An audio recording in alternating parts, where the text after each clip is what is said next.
Muitos cristãos estão vivendo cansados, frustrados e com a sensação de que Deus está a quilômetros de distância. E o motivo pode ser mais simples do que você imagina. Você pode estar tentando agradar a Deus do jeito errado. Hoje, nós vamos tratar de temas que muita gente evita, mas que podem estar travando a sua vida com Deus. Mas antes de qualquer coisa, entenda isso. A Bíblia não é um cardápio.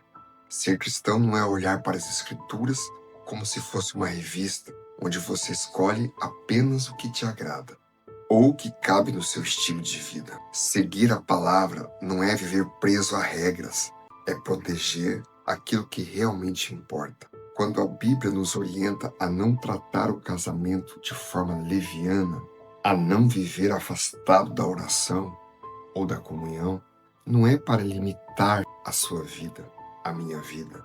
É para guardá-la. Relacionamentos superficiais ferem o coração. A ausência de oração esvazia a alma. E o isolamento enfraquece a fé. Deus não estabelece princípios para tirar a sua liberdade, mas para evitar dores que poderiam ser evitadas. Por isso, obedecer não nasce do medo, nasce do entendimento. Ele sabe onde nossas escolhas nos levam. E por amor, nos chama para um caminho que constrói, sustenta e dá sentido verdadeiro à vida. Então fica comigo até o final, porque isso pode mudar a forma como você vive a sua fé. E se você gosta de conteúdos assim, se inscreva no canal, porque aqui a gente não fala de religião superficial, a gente fala de entendimento. No tempo da lei, do Antigo Testamento, a oração era marcada por distância. O homem dependia do sacerdote, templo, de um sistema. Havia mediação, simbolismo.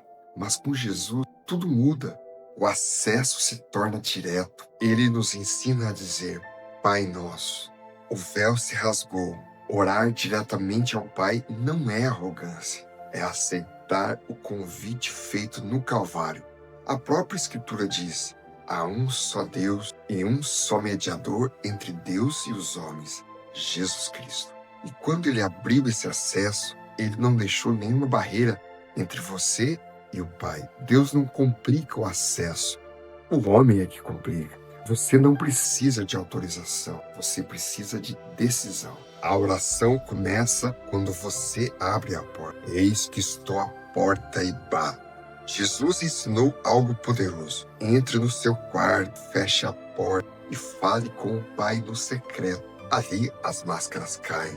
Ali não existe aparência. Mas Deus, Jesus, também valorizou a oração coletiva. Onde há concordância, Ele está presente. A oração individual cura o que ninguém vê.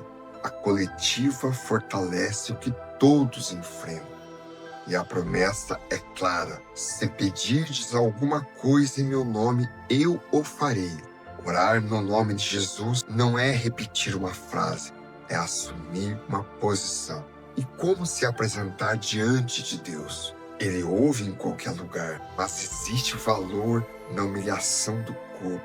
O próprio Jesus orava de joelhos. Profetas, apóstolos faziam o mesmo. Mas entenda, não é a posição que faz Deus ouvir, é a posição que revela o coração. Dobrar os joelhos é dizer com o corpo o que a alma já sabe.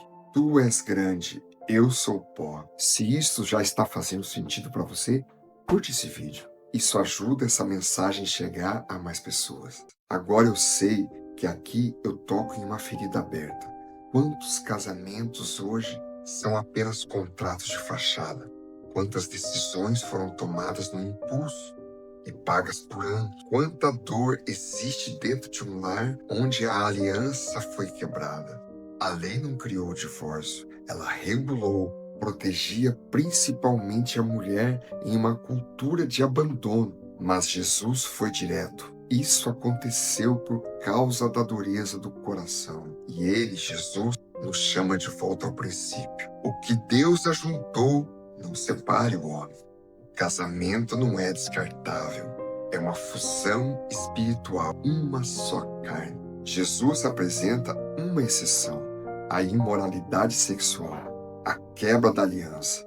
Mas a Bíblia não trata isso como algo simples, porque as consequências nunca são simples. Nem tudo que parece justificável é sustentável. Deus não se alegra no divórcio, porque Ele conhece o rastro que o divórcio deixa nas pessoas, nas famílias, nos filhos. O foco sempre foi compromisso, reconciliação. Relacionamento sem Deus não é união, é desgaste. Se você conhece alguém que precisa ouvir isso, compartilhe esse vídeo.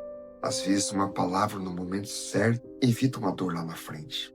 O sábado nasce na criação, um dia separado, um tempo de descanso. Mas Deus não se cansa. Esse descanso não revela uma necessidade de Deus, revela uma necessidade nossa. Na lei, ele se torna um mandamento, uma pausa obrigatória em uma vida que facilmente se perderia. Mas o problema nunca foi o sábado, foi o que o homem fez com ele. O que era descanso virou peso, o que era aproximação virou cobrança, o que era sinal de Deus virou sistema. Quando Jesus chega, ele confronta isso. Ele cura, ele ensina, ele liberta no sábado e mostra algo essencial. O sábado não foi feito para aprisionar o homem, foi feito para servir o homem. E aqui algo muda. O foco deixa de ser um dia e passa a ser uma pessoa. A igreja primitiva entendeu isso. Eles não viveram presos a um calendário, mas guiados por um relacionamento. E por isso se reuniam no primeiro dia da semana, por causa da ressurreição. Paulo é direto. Ninguém deve ser julgado por dias, porque aquilo que era sombra agora encontrou sua realidade. E aqui está o ponto que muitos ainda não entenderam. O verdadeiro descanso não está em um dia, está em viver em Cristo. Tem gente guardando um dia, mas vivendo a semana inteira sem paz. E tem gente que encontrou o Evangelho e encontrou descanso mesmo em meio às lutas. E isso não é falta de disciplina, é entendimento. O descanso de Deus não é uma obrigação no calendário, é uma condição da alma. Cristo é o nosso descanso. Quando você está em Cristo, você não vive tentando merecer paz, você vive a partir da paz. Nós falamos hoje de temas difíceis, mas necessários. E a pergunta não é o que eu posso ou é o que eu não posso fazer. A pergunta é: eu estou vivendo do jeito que Deus planejou ou do jeito que eu escolhi? Porque nem tudo que você pode fazer, você deveria viver. Obedecer a Deus não nasce do medo, nasce do entendimento. Quando você entende que a oração te aproxima, que o casamento te protege e que o descanso em Cristo te liberta, tudo muda. E no fim, Deus não vai perguntar o que você sabia, mas o que você viveu. Meu nome é Jonair. E me diga uma coisa, a sua oração tem sido um ritual ou um relacionamento? Se isso trouxe entendimento para você, comenta aqui, entendimento.